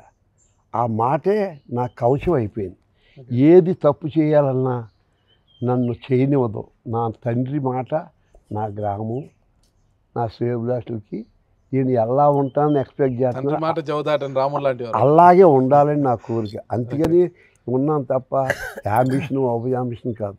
I want be as simple as possible. నా జీవితం గడ్డి పరకతో సమానం. సార్ మీరు 3 అన్నదమ్ములు కదా సార్, మీరు మధ్యవారు అంటే వాళ్ళిద్దరు ముగ్గురిలో మీకున్న ప్రత్యేకత ఏంటి అసలు? రాజకీయాలు మీకే వంటబట్టాయి, మీరే రాజకీయాలకు వచ్చారు, నేను యాక్సిడెంటల్గా వచ్చాను అంటున్నాను కదా. ప్రజా జనాకర్షణ కూడా మీకు మాత్రమే. నీలం సంజీవ్ రెడ్డి గారు మీతో వచ్చినప్పుడు అలా కిలోమీటర్ల వెంబడి మీకోసము అందరు కూడా హర్షధ్వానాల మధ్య మిమ్మల్ని వెల్కమ్ చెప్పడం, అది చూసి ఆయన ఆశ్చర్యపడడం జరిగింది కదా. అంటే అన్నదమ్ములు 3 ఉండగా మీకు అంత జనాకర్షణ ఎలా వచ్చింది అంటారు అసలు? ఎందుకు? ఏముంది, అది చిన్న వయసు నుంచి కూడా ఎవరికైనా కష్టం వస్తే గబాలను పాల్గొనటం, హెల్ప్ చేయటం, అది నాకు అలవాటు చిన్నప్పటి నుంచి. అంటే అన్న తమ్ముడు కన్నా కొద్దిగా భిన్నంగా ఉండేవారు? భిన్నం కాదు, అన్నయ్య తత్వం అన్నయ్యదే, తమ్ముడు అన్నయ్యది నాది. ముగ్గురికి సంబంధం లేదండి, ఒకరికొకరు తత్వాల సంబంధం. ఎవరుగా బిజినెస్ చేసుకుంటే ఎవరి వాళ్ళు పట్టడం తప్ప, ఈయన బిజినెస్ లేదు మైండ్లో. ఫ్యామిలీని కూడా సంసారంగా చూడటం కానీ ఎరగారు సార్ అసలు. ఫ్యామిలీ భార్య పిల్లలు కూడా నేనేం చూసుకోలేదండి. పట్టించుకోలేదండి ఎప్పుడు. ఇప్పుడు మా తండ్రిగా బతుకున్నప్పుడు నా బట్టలు ఆయన కుట్టించేవారండి. ఆయన చనిపోయాక ఈవిడ కుట్టిస్తుంది. నేను ఎప్పుడు షాప్కి వెళ్ళలేదు, షాప్కి వెళ్తాం, ఒక గుడ్డ కొనుక్కుంటాం. బట్టలు కూడా నాకు ఈ బట్టలు ఇమ్మని ఎప్పుడు అన్ని ఆవిడ ఎదురుతో తీసుకుంటాం. మంచం మీద ఏది పెడతా తీసుకుంటారు తప్ప ఇవాళ నాకు ఇది ఇయ్యాను కానీ చెప్పులు అరిగిపోయిన కొనమని కానీ ఆయన ఎప్పుడు లైఫ్లో అడగలేదండి. కొట్టుకెళ్ళలేదు ఆయన. అన్ని నేను టేస్ట్ ఏం కాదండి. కొన్నాళ్ళు పైజమాలు వేసుకుంటే అవి కుట్టించేదాన్ని. టీటీడీ చైర్మన్ అయ్యాక ఎంపీగా ఉన్ననాళ్ళు పైజమాలు ఆల్చే తండ్రి గారు కుట్టించేవారు సేమ్. తర్వాత ఆయన పోయాక అయ్యే నేను కుట్టించేదాన్ని. తర్వాత టీటీడీ చైర్మన్ అయ్యాక లింగి దీనికి వచ్చారు. ఇప్పుడు పార్టీలో ఏ పదవులు లేవు కదా సార్, హ్యాపీగా అయ్యే మీరేనా మేడం? మంచమే పడితే వేసుకుంటారు. మెడిసిన్స్ కూడా ఆవిడ ఇచ్చిందే నేను వేసుకుంటాను. ఆ మెడిసిన్స్ పేర్లు కూడా నాకు టెస్టులు చేయటం, మెడిసిన్స్ అన్ని ఆవిడ పర్ఫెక్ట్ గా ఇస్తుంది టైంకి. అది మిగుతాను. ఎన్ని సంవత్సరాలు మేడం మీకు మ్యారేజ్ అయ్యి? మాకు మ్యారేజ్ అయ్యి 58 ఏళ్ళు అయింది. 58 ఏళ్ళ వయసు వచ్చినా కూడా ధన్యవాదంగా ఇంత హ్యాపీగా ఒకరినొకరు అర్థం చేసుకుంటూ ఈ రోజుకి కూడా ఈ వయసులో కూడా నా ప్రతి విజయం వెనుక నా భార్య అన్నపూర్ణ ఉంది అని సార్ గొప్పగా చెప్పుకోవడము, ఆయన కూడా ఒక గొప్ప మనసున్న మహారాజుగా మీరు చూడడం అనేది అసలు మీ దంపతుల మధ్య ఉన్న అన్యోన్యత చూస్తే చాలా సంతోషంగా ముచ్చటగా కూడా ఉంటుంది సార్. అయితే పోతే మీరు ఎంపీగా పనిచేశారు, మంత్రిగా కూడా పనిచేశారు, దేవాదాయ శాఖ మంత్రిగా చేశారు, ఎక్సైజ్ శాఖ మంత్రిగా చేశారు. అంటే ఎంపీగా పనిచేసినప్పుడు కావచ్చు, మీ ఎంపీ ల్యాడ్స్ ద్వారా కావచ్చు, మంత్రిగా పనిచేసినప్పుడు సమయంలో మీరు సాధించిన ప్రగతి ఏంటి మీ నియోజకవర్గాల్లో? ఇది నాది అని, ఇది కనుమూరి బాపిరాజు గారు సాధించిన ప్రగతి అని చెప్పుకోండి. ఒక మైల్ రాయి. చెప్పాను కదా ఎలక్షన్లో నేను ఇది చేస్తాను అని చెప్పి ఎప్పుడు అనౌన్స్ చేయనని చెప్పాను కదా. అదేంటంటే అది వన్ వే, ఇది చేస్తానని అడగటం కూడా చీటింగ్ అనేది అన్నట్టు నా మనసు అన్నమాట. ఎన్నికైన తర్వాత ఏం చేయాలన్నట్టుగా. సో నేను విజయవాడ నుంచి గుడివాడ, భీమవరం, నిడదవోలు, అలాగే గుడివాడ నుంచి Machilipatnam, భీమవరానికి Narasapuram 222 కిలోమీటర్లో doubling and electrification రైల్వేస్కి అధికారి యొక్క సహకారంతో మమతా బెనర్జీ గారు, ఖర్గే గారు, బన్సల్ గారు వాళ్ళ సహకారంతో కేవలం బ్యూరోక్రసీ నెంబర్ 1, తర్వాత వీళ్ళు ఏంటి నేను సహకారంతో అది శాంక్షన్ అయింది, పూర్తయింది. ఒక హిస్టారికల్ వర్క్ అండి అది. పైగా అది బ్రాంచ్ లైన్ అండి. ఇంకా మెయిన్ లైన్లోనే డబలింగ్ ఎలక్ట్రిఫికేషన్ కూడా పూర్తి కాలేదు. అటువంటి టైంలో బ్రాంచ్ లైన్కి ఇస్తే వివేక్ సహాయ్ అని చైర్మన్ గారు అన్నారు, I wish I had an MP in my area in UP like this. ఇంతలాగా నువ్వు పని చేసుకుని చేస్తావు, నేను సంతోషిస్తున్నాను. ఐ బిలాంగ్ టు అలహాబాద్లో నేటివ్ని, అది చైర్మన్గా రైల్వేకి ఉన్నాను. నాకు బెనారస్కి అలహాబాద్కి డబలింగ్ చేసుకోలేకపోతున్నాను. ఇప్పుడు మోడీ గారు వచ్చాక చేసుకున్నారండి అది. అన్నీ కూడా తర్వాత పాస్పోర్ట్ ఆఫీస్ ఒకటి తీసుకున్నామండి భీమవరానికి. పాస్పోర్ట్ ఆఫీస్ అంటే నెక్స్ట్ ఆఫీస్కి వెళ్ళాను. వెళ్ళి అడిగితే ఆయన అన్నారు, sir you wanted post office are passport office అని అడిగాడు. అందరికి అదేంటి సార్ అంటే, know how can you expect for post office in this thing? Pallam Raju గారు కాకినాడకి అడిగి 10 ఏళ్ళ నుంచి అడుగుతున్నారు, దానికే ఫిజిబిలిటీ లేదు, నువ్వేమో ఏదో మున్సిపాలిటీకి అడుగుతున్నావు. 100కి అంటే నేను పెద్దగా చదువుకోలేదు సార్, ఏదో పాస్పోర్ట్ ఆఫీస్ కావాలని ఎక్స్టర్నల్ ఆఫీస్ అని తెలిసి వచ్చానండి. 100కి నువ్వు not like that, not insult you sir, is not possible కదా, 30 years కూడా రాకపోవచ్చు కదా మీకు అని అంటే, 30 yearsకి వస్తుందా సార్ అయితే పర్వాలేదండి అని నా ఒక లెటర్ డ్రాఫ్ట్ చేసేవాడిని, చదువుకోలేదు నేను అన్నాను. నేను డ్రాఫ్ట్ చేయటం ఏంటంటే పర్లేదు డ్రాఫ్ట్ చేసేవాడిని అన్నాను. అందులోకి జాయిన్ చేయడానికి పిఎన్ పిలిచి డ్రాఫ్ట్ చేసి కరెక్ట్ చేసి ఇచ్చాడు. నేను నా లెటర్ హెడ్ ఖాళీగా ఉందని టైప్ చేసి పెట్టండి అన్నాను. ఇంత మంచి ఇంగ్లీష్ మాట్లాడారు, టైప్ చేసి ఇచ్చాడు. సంతకం పెట్టి కాపీ టు జాయింట్ సెక్రటరీ అని ఇచ్చాను. నాకు ఇస్తారేంటంటే మినిస్టర్కి ఇచ్చిన మీకే వస్తుంది సార్ నాకు తెలుసు, అందుకని చెప్పి మీకే ఇస్తున్నాను ముందన్నా. ఆయన పాపం మామూలుగా రొటీన్గా పెడుతుంది, అవదో సావదని తెలిసి బ్రీఫ్ కేసులో పెట్టుకుని రోజు ఇంటికి బయటికి వెళ్తున్నాడు, వస్తున్నాయంట. వైఫ్తో చెప్పాయంట, ఈ ఎంతో అభిమానంగా అడిగాడు. ఆ కాగితం ఇలా ఇనిషియల్ వేస్తే అది ఇంకా అయ్యేది కాదు, అతను చూస్తే చేయాలని ఉంది, చేసే అవకాశం కనపడుతుంది, రోజు బ్రీఫ్ కేసు తెస్తున్నాను పట్టుకెళ్తున్నానని మొత్తాన్ని ప్రాసెస్ చేసి ఆర్డర్ ఎలా వచ్చింది తెలుసండి. ఎస్ఎం కృష్ణ ఎక్స్చేంజ్ అఫైర్స్ మినిస్టర్గా ఉండగా తిరుపతిలో మన పాస్పోర్ట్ ఆఫీస్ ఓపెనింగ్ వచ్చేటప్పుడు చింతామోహన్ గారు మినిస్టర్ గారు, నేను, మా అబ్బాయి రంగరాజు కలిసి నలుగురు స్పెషల్ ఫ్లైట్లో ఉన్నాం, గవర్నమెంట్ ఫ్లైట్లో ఢిల్లీ నుంచి వస్తున్నాం. వస్తామంటే మేము గాలిలో ఉండగా అక్కడ ఉన్నట్టు chief passport officer, secretary to అది జాయింట్ సెక్రటరీ, ఈయన మినిస్టర్ గారు పిఎస్ ముగ్గురు ఫైల్ తీసుకొచ్చి మేము నలుగురు కూర్చున్నాం. ఒక హాల్లో దాంట్లో క్యాబిన్లో 4 సీట్లు ఉంటాయండి, చీఫ్ అయి ఉంటాయి. వచ్చి sir you are going to open in Tirupati on that day we'll announce for Bapiraj గారిది కూడా పాస్పోర్ట్ అనౌన్స్ చేసేద్దాం sir, if you can just initial it we can announce there అన్నాను. అంటోడికి నేను మిమ్మల్ని అడుగుదాం అనుకున్నాను, మీరు నన్ను అడుగుతున్నారని ఇలా కాలు మీద కూర్చొని తీసి విమానంలో 38,000 అడుగులు హైట్లో ఉండగా మేము సంతకం పెట్టాడు. Passport office was sanction not in the secretariat, it was sanction in the flight before landing Tirupati, before inauguration of Tirupati. It was signed by the proposal given by secretaries to the minister in presence of all. నలుగురు ఉండగా గాలిలో sanction out ఎరుగురండి passport అలా sanction అయింది. ఆ passport కలియుగ దైవం ఏడుకొండల స్వామి యొక్క దయ అంతే. అయ్యా చూడండి, ఆఫీసర్లో అంతలాగా నా మీద సింపతి మీద తీసుకొచ్చి జాగ్రత్త ఆఫీసర్లే. ఐ ఓటు క్లర్క్ దగ్గర నుంచి కలెక్టర్ కానీ అటెండర్ దగ్గర నుంచి ప్రతి ఓటు ఐ ఓదే కనెక్షన్. ఆయన ఫోన్ చేస్తే ఆఫీసర్తో మాట్లాడతాను. నేను ఏ పాలిటిషియన్ సీఎం అని కూడా జాగ్రత్త ఏమి అడగరు, అందరూ ఆఫీసులతో పని చేయించుకుంటాం ఏంట్రా అంటే, నేను ఆఫీసులో నాకు పని చేస్తే ఇష్టపడి పని చేస్తారు. పాలిటిషియన్ పని చేస్తే నేను ఇచ్చింది గుర్తుంచుకోమని అడుగుతాడు. అందుకని వాళ్ళు ఇచ్చింది గుర్తుంచుకునే దానికంటే ఇష్టపడి చేసుకుని వాళ్ళ చేయించుకుంటా. ఇది సార్ అంటే ఇందిరాగాంధీ గారు మీ ప్రాంతానికి వచ్చిన సమయంలో మీరే పర్సనల్ డ్రైవర్గా వివరించి పిస్టల్ పెట్టుకొని మరీ వెళ్ళారు.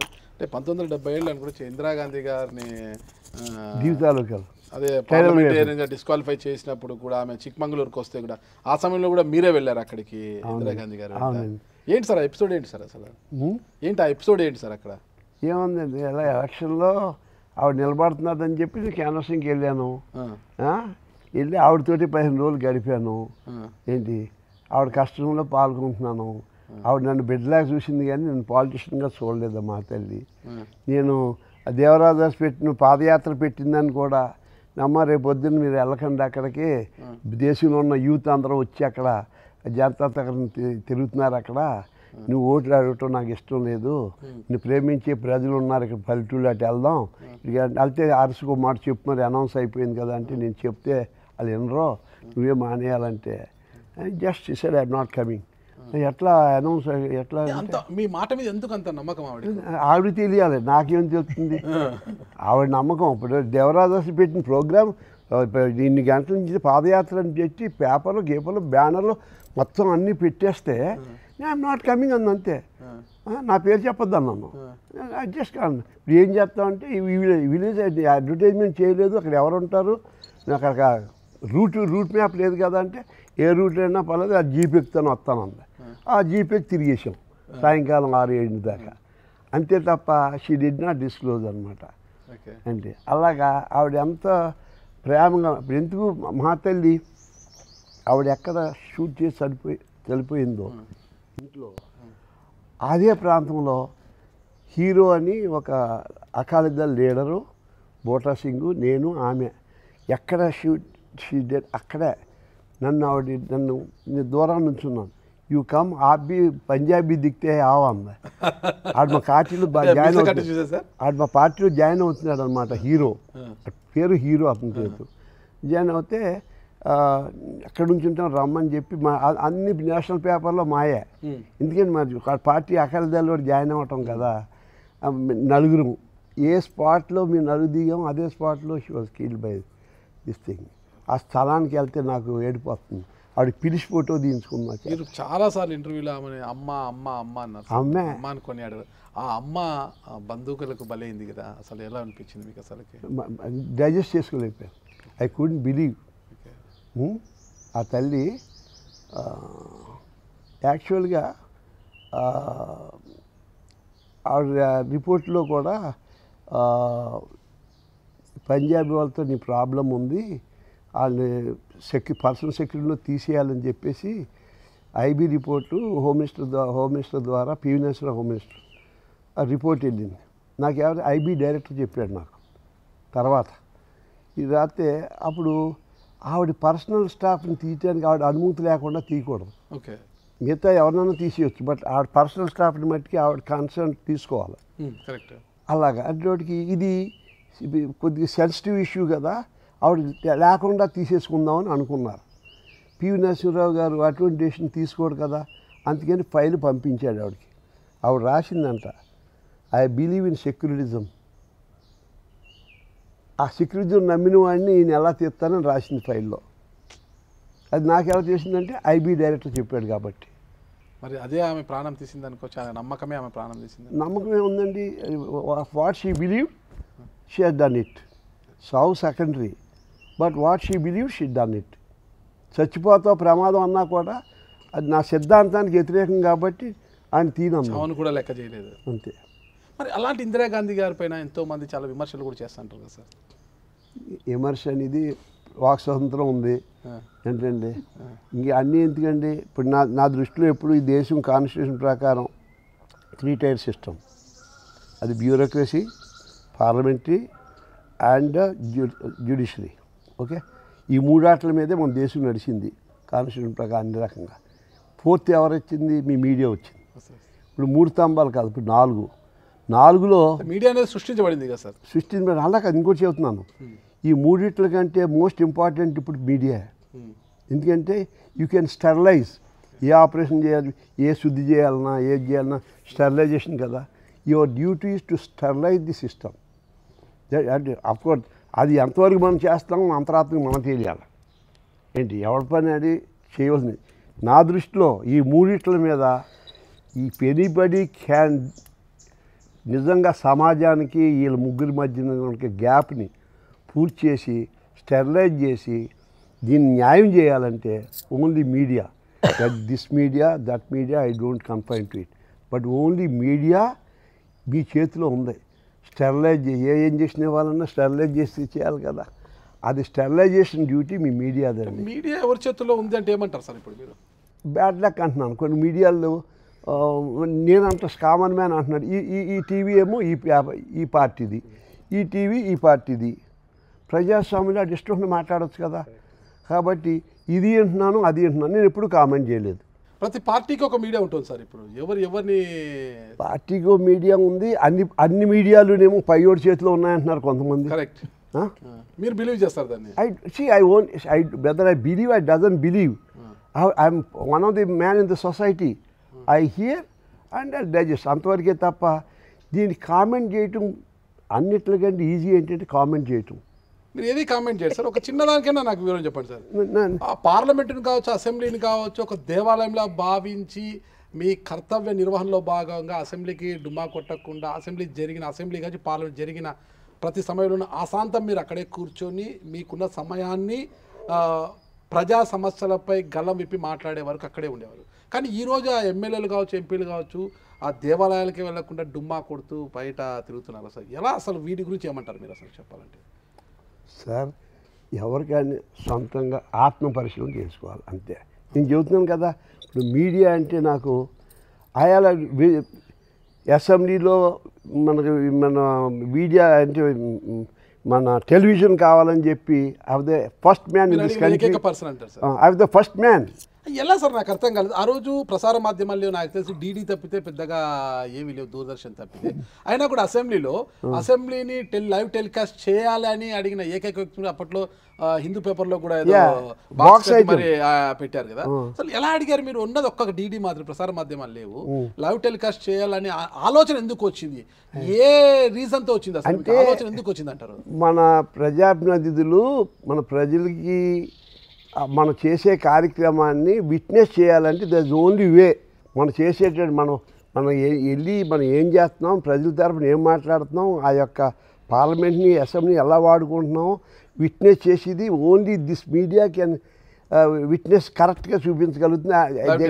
వాళ్ళు మన నాయకుడు మనకి ఎంతవరకు ఫీల్డ్ చేస్తున్నాడో చూసుకుంటానికి వీలవుతుందని స్ట్రైక్ అయింది అంతే. కానీ నాకు తెలుసు సార్ అది స్పాంటేనియస్. వెంకయ్యనాయుడు గారు అసెంబ్లీలో అలా మాట్లాడి బయటికి వెళ్ళిపోతుంటే ఇది లవ్ పెట్టాలి, వెంకయ్యనాయుడు హౌస్లో ఎంతసేపు కూర్చుంటాడు, ఎంతసేపు బయటికి పోతున్నాడని తెలియాలి జనాలకు అనేది కూడా మీరు అంటే Venkaiah Naidu was a good speaker, okay, Jaipal Reddy was a good speaker. Okay, అంటే వాళ్ళు జైపాల్ రెడ్డి ఏమో ఒక రకంగా మాట్లాడుతారు, ఈయన సరస్వతి సంపన్నుడు, ఆయనేమో అంతా ఇంటర్నేషనల్ ఇంగ్లీషు అవి మాట్లాడే పాయింట్లు ఆ రకంగా ఆయనదేమో ఆ లెవెల్. ఈయన సరస్వతి సంపన్నుడు, ఆస్తే ఆయన సరస్వతి వాక్ అంటే ఆన్ ద స్పాట్ భగవంతుడు ఆయనకి ఇచ్చాడు. అలా ఫ్లో కరెక్ట్ వచ్చినట్టు వచ్చేస్తాయి. నేనేమంటా అంటే ఇంతలా మాట్లాడి ఇంత ఫ్లోగా మాట్లాడేవాడు ఇంకా మంచి ఇంకోసారి కూడా మాట్లాడవచ్చు కదా, మాట్లాడి వెళ్ళిపోవడం టెలివైజ్ చేస్తే ఇక్కడే కూర్చుని ఇంకోసారి మాట్లాడి జనానికి నీ భాష అర్థమవుతుంది అని చెప్పి వెంకయ్య నాయుడు గారు దృష్టిలో పెట్టి నీ టెలివిజన్ కావాలని అడిగాను. ఓకే, ఓకే, మరి అప్పట్లో సాధ్యపడలేదు. సాధ్యపడుతుంది కదా, అప్పుడు 78లో అన్నాను, 89లో నేను మినిస్టర్గా ఉన్నప్పుడు నేనే స్టార్ట్ చేశాను. That was in my mind, God is kind to me. నేను లెజిస్లేటివ్ అఫైర్స్ మినిస్టర్గా ఉన్నాను కాబట్టి నేను I introduce the TV in the assembly. అంటే మీరు చెప్పినట్లు ప్రతి అంశం కూడా ప్రజలు చూడాలి, మనం ఎన్నుకున్న నాయకుడు మన కోసం ఏం చేస్తున్నాడు అసెంబ్లీలో పార్లమెంటులో అని తెలుసుకోవాలి ప్రజలని మీరు ఆశించి లైవ్ టెలికాస్ట్ చేయించేస్తారు. అయినా లైవ్ టెలికాస్ట్ జరుగుతుంది అని తెలిసినా కూడా ఈరోజు అక్కడ ఎంపీలు కావచ్చు, ఇక్కడ ఎమ్మెల్యేలు ఎమ్మెల్సీలు అంత క్రమశిక్షణతో మెలుగుతున్నారు హౌస్లో. Nothing to comment from my side. నేను వన్ సైడ్ వింటాను తప్ప అదర్ సైడ్ రప్పించలేరు, కామెంట్ రప్పించలేరు. I don't comment. హౌస్లో ఆ రోజు మీరు వాడే పదజాలము చాలా పద్ధతిగా ఉండేది, సమాజముకి పనికొచ్చే విధంగా ఉండేది. ఆ పదజాలం కావచ్చు, సబ్జెక్ట్ మాట్లాడేవాళ్ళు పదజాలం కూడా చాలా పొదుపుగా ఆచితూచి మాట్లాడేవారు. ఈరోజు పైన కావచ్చు, కింద కావచ్చు, అసెంబ్లీలో కావచ్చు, పార్లమెంట్లో ఆ పదజాలం అనేది చాలా జిగుప్సాకరంగా ఉంటుంది. ముఖ్యంగా అసెంబ్లీలో తీసుకుంటే, అసెంబ్లీలో శాసనసభలో శాసన మండలిలో తీసుకుంటే ఆ పదజాలము చాలా జిగుప్సాకరంగా ఉంటుంది, ఎవరు వినలేరన్నమాట. అసలు ఎలా సాధ్యం సార్, అది ఎలా చూడొచ్చు అంటారు ఆనాటికి నాటికి? అది ఎందుకు ఈ మార్పుకు కారణం ఏమంటారు? బ్యాడ్ లక్ అంతకంటే నేను చెప్పలేనండి. మనం అందరూ విట్నెస్ చేస్తున్నారు కదా. అప్పుడు అంటే మీడియా విట్నెస్ చేస్తుందా, ఇంకోటి అంతా కూడా భయము భక్తి అనేది ఎవరికి లేకుండా పోతుంది సార్. ఆ భయము ఏం లేదు సార్ మీడియాలో. అవును, ఈరోజు న్యూస్ పేపర్ రేపు వచ్చే వేస్ట్ పేపర్ అంటున్నారు.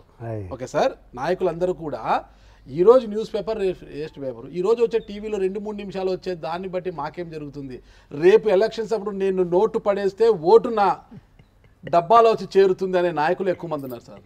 ఏముందండి, ఈ 4.5 సంవత్సరం కాదు, చివరి 6 ఏళ్లలో ఓటర్కి నా నోటు పడేస్తా, ఆ ఓటర్ వచ్చి నా డబ్బాలో నా ఓటు వేసిపోతాడు. అంటే ఈరోజు ఈవీఎంలు వచ్చాయనుకోండి, మొత్తుతాను అనుకోండి, నేను ఓటుకు నోటు ఇస్తాను, వాడు వచ్చి మీటర్ నొక్కిపోతాడు అంతే అనే ఒక దృక్పథానికి వచ్చేసారు సార్.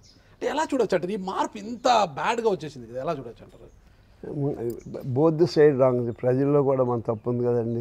ఎలా నోట్ ఇస్తే ఓటేస్తాడనే కాన్ఫిడెన్స్ ఇది ఉన్నప్పుడు, అంటే అంత కాన్ఫిడెన్స్ ఉన్నాడంటే ఆ మనిషిని నా నోటికాడు ఓటు ఎత్తాడనేటువంటి పరిస్థితి ఇటు వచ్చాడంటే ఆ ఆపర్చునిటీ జనం ఇవ్వకూడదు. నీ నోటు నా ఓటు రాదరా అని ప్రజలు అనుకునే రోజు రావాలి, వస్తుందంటారు సార్. 100% ఈరోజు ప్రకృతి అండి, అది నేచర్ ఈజ్ సో పవర్ఫుల్ అండి. నేచరు ఈ భూకంపాలు వచ్చినా, గాలివానలు వచ్చినా, ఇది వచ్చినా, ఈ నేచర్ చాలా, nature creates, nature destroys. We're part of nature. ఆ నేచర్లో ఈ పాలిటిక్స్ కూడా పార్ట్ ఆఫ్ నేచర్. నేను తెలుస్తున్నాను, నీ నోటు నా ఓటు ఈక్వల్ కాదురా, నా ఓటే నీ నోటు కంటే విలువైందిరా అది చెప్పే రోజులు వస్తాయి. 100% నేను బతికుండపోవచ్చు కానీ వస్తుంది. చూద్దాం సార్, అప్పుడు అలాంటి మీరు రోజులు వస్తాయి. నేను 78 ఏళ్ళు కదా, మీరు ఎక్కువ కాలం ఉంటారు. అప్పుడు బాబురాజు అన్నాడు, చూద్దాం ఎప్పుడో చిన్నప్పుడు ఎప్పుడో మీరు అన్నారు ఇంకా చాలా మీరు, కాలం ఉండాలి సార్, మీలాంటి మంచి వ్యక్తి మీరు చాలా కాలం చిన్నప్పుడు ఉండాలి. అన్నారు కదా, నేను హరిజన్ది మా విలేజ్ది ఆ రోజున ఏదో రాజమౌళి ఏదో అన్నారు కదా, అలా ఇప్పుడు మీ తర్వాత తెలుస్తుంది. ఈ నోటికి మాకు పని లేదు, మీరు పని చేయండి మాకు అని చెప్పి నీ వర్కే నా ఓటు, నీ పార్టీ పాలసీకే నా ఓటు అని రోజులు తప్పనిసరిగా బాగా కాలం కాదు, కొద్ది కాలంలోనే వస్తుంది. ఎందుకంటే సార్ ఈరోజు ఎలక్షన్ సమయంలో ఓటుకి నోటు ఇవ్వకపోతే ఎలక్షన్నే కొన్ని గ్రామాలు బైకాట్ చేస్తున్నాయి సార్. మా ఊరికి డబ్బులు పంచలేదు, మా ఊరికి డబ్బులు రాలేదు, మేము ఓట్లు వేయమని ఓటర్లు భీష్మించి కూర్చుంటారు, మేము రామ్ పోలింగ్ బూతులకు అనేసి. మనం చాలా నియోజకవర్గాల్లో కూడా చూసాము. ఇలాంటి పరిస్థితి ఈరోజు ఉంటే మీరు చెబుతున్న మార్పు వస్తుందా? అదే ఇప్పుడు నేను ఈ మధ్య ఒక ఇన్సిడెంట్ చెబుతాను. ఒక అసోసియేట్ ప్రొఫెసర్ ఒక ఆయన ఉన్నారు, I think both family educated family. పక్కన అందరికీ డబ్బులు ఇచ్చుకుంటా పోయారు. ఆ ప్రొఫెసర్ ఇంటికి వెళ్ళలేదు వీళ్ళు. ఇంటికి అంటే ప్రొఫెసర్ గారుగా చదువుకున్నాను కదా, డబ్బులు ఇస్తే బాగోదు, తిడతారేమో అని అన్నాడు. ఈ అందరికి ఇచ్చి నాకెందుకు ఇవ్వలేదు, నన్ను ఎందుకు అవమానం చేశారు? అవమానం కాదు సార్, నేను పెద్ద మనిషి అనండి, 10 మందితో పాటు ఇవ్వకుండా తప్పు చేసేవాడినాను అందులోకి వాళ్ళకి కూడా ఇచ్చారు. అంటే ఒక ప్రొఫెసర్ లైన్లో కూడా ఏంటి డబ్బులు మాది నలుగురితో పాటు నాకు ఎందుకు ఇవ్వలేదని అడిగా అంటే అది తారాకాస్కి వెళ్ళిపోయింది. మార్పు వస్తుందా? అందుకనే ఎప్పుడైనా అక్కడికి వెళ్ళాక వెనక్కి వస్తుంది, మడిలో ఎప్పుడు వెనక్కి రాదు. ఇప్పుడు అక్కడ దాకా వెళ్ళింది కాబట్టి మళ్ళీ మొదలుకు వస్తుంది. 100 పాళ్ళు మీరు మనసులో పెట్టుకోండి, ఇది రికార్డ్ చేసుకోండి. మార్పు మంచిదే సార్, మార్పు మంచిదే. 100 పాళ్ళు నీ నోటికి మా ఓటు వెయ్యము, నీ నడక నీ పార్టీ సిద్ధాంతాలకే ఓటేస్తాము అనేటువంటి రోజు మీరు చూస్తారు, నేను చూడలేకపోతాను. మీరు నమ్ముతారా మేడం దీన్ని? పొలిటికల్కి చాలా దూరం సార్ నేను. అంటే సార్ చెప్పిన విషయంతో మీరు ఏకీభవిస్తారా? ఆయన మాట నా మాట. సరే సార్, ఒక క్లారిటీ ఇవ్వండి సార్. ఓటుకి నోటు ఇస్తూ ఓటర్లని బానిసలుగా చేశారా, ఓటర్లు బానిసలు అయ్యారా? అంటే ఇది ఏదో ఒప్పుకుంటారు మీరు? అది రెండు మీరు ఏదనుకుంటే అనుకోవచ్చు, నేను ఇది అన్నా అదే అన్నా. ఈ పొరపాటు ఎవరు ముందడిగేశారంటారు? ఓటుకు నోటు ఇవ్వడంలో నాయకులు ముందడిగేశారా, ఓటుకు నోటు తీసుకోవడంలో ఓటర్లు ముందడిగేశారా? నా ఉద్దేశం నాయకులే నాయకులే ముందు 100%. అందులో నా ఓటు కార్డు కూడా ఉంటాడు. ఓకే, మీరు ఏ రోజున ఇచ్చారు సార్ ఓటుకు నోటు? నేనంటే నా కార్యకర్తలు ఇచ్చారని చెప్పా కదా, నా పార్టీ ఇచ్చింది అన్నాను కదా, నా పార్టీ ఫండ్ ఇస్తుంది, నా కార్యకర్తలు నువ్వు ఇలా దండం పెట్టుకుంటా పోరా, వెళ్ళటం తప్ప ఓటు అయ్యే వరకు ఏమి ఇస్తున్నారో కానీ ₹1 ఎవరికి ఇస్తున్నారని నా బడ్జెట్ కానీ రూపాయి కానీ. ఎలక్షన్ అయ్యాక మటుకి ఈ అప్పులు ఉంటే అప్పులు ఇచ్చేవారు, నీకు ఇంత ఖర్చు పెట్టాం ఇంత అంతే అంతే. అది పాపం మా మామగారు ఉన్ననాడు పాపం అప్పు మళ్ళీ 2-3 ఏళ్ళు మెల్లిగా తెచ్చుకునేవారు. మళ్ళీ ఎలక్షన్ ప్రతి ఎలక్షన్ అప్పులేనండి, ప్రతి ఎలక్షన్ నోట్లు. మరి ఇంత మంచి పేరు తెచ్చుకున్నారు, సుదీర్ఘకాలంగా 5 సార్లు ఎమ్మెల్యే, 2 సార్లు ఎంపీగా చేసి ఇంత ప్రతిహాసంగా సాగిన మీ జర్నీలో ఓటమి అనేది సంభవించింది ఒకసారి. ఐ థింక్ 99 ఎలక్షన్ అనుకుంటా సార్. 4 సార్లు ఓడిపోయాం. సుబ్బరాయుడు ఫస్ట్ ఎంపీగా వెళ్ళారండి, ఎమ్మెల్యేగా ఉండి సడన్ గా ఎంపీకి 13,000 ఓకే, ఎలా సార్ ఎలా ఇంత మంచి ఫస్ట్ టైం దానికి కొన్ని రీజన్స్ ఉన్నాయి. అయితే ఈ విచిత్రం ఏంటంటే సుబ్బరాయుడు గారు నామే గెలిచిన తర్వాత ఒక పెద్ద ఆయన, ఒక ఎల్డర్లీ పర్సన్ జబ్బుతోటి బాధపడుతూ ఆయన తన కొడుకుని పిలిచి, సార్ బాబిరాజుని ఒకసారి చూడాలంది, నేను చనిపోయి లోపల ఒకసారి చూడాలందని కొడుకుని పిలిచారు. ఎడ్యుకేటెడ్ పీపుల్ అందరూ, ఆయన లాయర్. ఇక్కడికి సరే మా నాన్నగారు ఇలా కోరుకుంటున్నారండి, ఈ సఫరింగ్ ఫ్రమ్ క్యాన్సర్. వెళ్ళాం, బాగా ఎల్డర్లీ పర్సన్. ఇక్కడికి ఆయన టెక్కాక నుంచి ఈనాడు పేపర్ తీశారు, తీసి కొడుకులకి ఇచ్చారు. చూసి చూడరా అన్నారు. బాపిరాజు గారు సుబ్బరాయుడు గారు చూశారు. ఇక్కడికి అందులో ఫోటోలో ఎవడు గెలిచినట్టుంది ఎవడు ఓడినట్టుందని చూపారు. అంటే ఏంటంటే సుబ్బరాయుడు గెలిచారండి. నేను కాదు, ఎవరు ఉత్సాహంగా ఉన్నారు ఎవరు నార్మల్గా ఉన్నాడంటే నార్మల్గా సుబ్బరాయుడు ఉన్నాడు, ఉత్సాహంగా ఈయన ఉన్నాడు. ఓడిపోయినోడు ఉత్సాహంగా ఉన్నాడు, హ్యాపీగా అవతలవాడికి కంగ్రాచులేట్ చేస్తున్నాడు, గెలిచినోడేమో కన్ఫ్యూజన్లో ఉన్నాడు గెలిచిన లేదని. నా జీవితం కూడా నేను చనిపోయేటప్పుడు కూడా బాపిరాజు గారి లాగే నా జీవితం అనుకోవాలి, అందుకని మిమ్మల్ని పిలిచాను రా అని చెప్పి కొడుకు చెప్పారు. అలాగా నాకు వాటమని నా మొఖంలో కనపడదండి. నా జేబులో రూపాయి లేకపోతే మీకు కనపడదు, నేను ఓడిపోతే మీకు కనపడదు, నాకు ఆకలి ఉంటే మీకు కనపడదు. నేను ఎప్పుడు కూడా డాక్టరు ఆడు భార్య తిప్పలో ఈ తిప్పలంటే ఆడే వైద్యం చేయగలుగుతాడని ప్రజాప్రతినిధిగా నేను ఎప్పుడు ఫ్రెష్గా ఉండాలి, ఆడ ప్రజలకి అందుబాటులో ఉండాలి. అర్ధరాత్రిగా 10ంటికి ఫోన్ చేసినా 7తో ఫోన్ ఎత్తను, టక్కన ఎత్తాను. మా ఇద్దరి మధ్యన ఫోన్ ఉంటుంది ఇప్పటికీ, మా మధ్యనే ఉంటుంది ఫోను. ఐఎమ్ అవైలబుల్ అని ప్రామిస్ చేశాను, అదే అవైలబిలిటీ. ఏంటండి, ప్రజాప్రతినిధిగా నేను ఉన్నంతకాలం నేను పార్టీలో ఉన్నాను. Still I'm represent the people on my behalf the party. So I'm approachable to the people. I respect people అండి. నాకంటే అందరూ గొప్పవాళ్ళు, 100 పాళ్ళు పైకి అది మీ అనుకుంటా. గొప్ప మనసు. అది మీ గొప్పతనం, నాకు గొప్ప అందరూ మనసు, గొప్పవాళ్ళు, గొప్ప మనసు. 100 పాళ్ళు. ఎందుకంటే వాళ్ళలో ఉన్నటువంటి మంచిని తెలుసుకోలేక ఆడి చెడ్డాను అంటాను తప్ప, నీకు nothing is waste in this. ఈ సమాజంలో కాదు, ఈ ప్రకృతిలో ఏది వేస్ట్ కాదు, ప్రతిదీ యూస్ఫుల్లే. ఈ గడ్డి పరక, రాయ అన్నీ యూస్ఫుల్లే. దాన్ని తెలుసుకుని జ్ఞానం లేక అది వేస్ట్ ఇది వేస్ట్ అంటాం. Nothing is waste. ఈ సృష్టిలో ఏది వేస్ట్ లేదు, ప్రతిదీ పవిత్రమే. పవిత్రమైన మనసుతో మనం చూసుకుని దాన్ని పవిత్రంగా వాడుకోవటానికి నేను ప్రయత్నం చేస్తాను. కాలికి తలిగే గులకరాయి కూడా ఏ రోజు ఒకరోజు ఉపయోగపడుతుంది సార్. ఎవ్రీథింగ్. ఒక చేతిలో కర్ర ఉందండి, పావును కొడుతున్నారు, మీరు కాపాడుకుంటున్నారు. కర్రలో తప్పులేదు, ఒక రక్షణ. దాంట్లో కర్రలో తప్పులేదు, వినియోగించి దాంట్లో నెత్తిని కొడితే క్రిమినల్ కేసు అవుతుంది. Okay sir. అలా ఏది కూడా మన నడకే మన శ్రీరామ్ రక్ష అండి. ఖచ్చితంగా ఐ బిలీవ్ దట్ అండి. ఈ మార్గంలో అందరూ నడిస్తే కూడా ఒక మంచి సమాజం కూడా ఏర్పడుతుంది సార్. ఒక మంచి సమాజం కోసం మనందరూ కూడా ఎదురు చూద్దాం. ఇకపోతే సార్, అమ్మగా పిలిచే అమ్మగారైన ఇందిరాగాంధీ గారు తన పర్సనల్ సెక్రటరీ ఒక బంధువుల చేతిలోనే బలైపోయారు.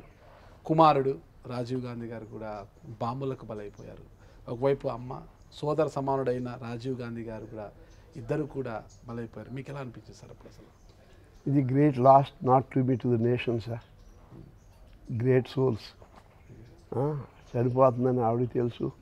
అయాల ఆ పక్కన శ్రీలంక వాళ్ళకి సాయం చేసినందుకు ఆయన బలైపోయాడు. ఆయన సెక్యూరిటీ ప్రాబ్లం ఉందని తెలుసు. ఇప్పుడు చాలా జాగ్రత్తగా ఉన్నాడు. ఎంఆర్ రెడ్డి గారని వాజ్ ఆయన సెక్యూరిటీగా ఉండేవారు ప్రైమ్ మినిస్టర్గా ఉన్నప్పుడు కూడా. మా పర్వాలేదు. ఒకసారి ఇందిరాగాంధీ మేము హైదరాబాద్ వచ్చినప్పుడు, ఆవిడ పదవి లేనప్పుడు, చోటికి కొద్దిగా రిస్క్ అంటే అవేమని తెలుసా, నా లైఫ్ రోడ్డు మీద వెళ్ళిపోవాలన్నా. అతో మాట్లాడతా, రోడ్డు మీదే life starts in the street and will go in the street. Life ఉన్నంతకాలం for the people. My life is for the people అందని. Great word sir. My life is for the people, that's all. అదే ఆవిడకి అంతే, అంత సన్నుగా ఉండేదండి మన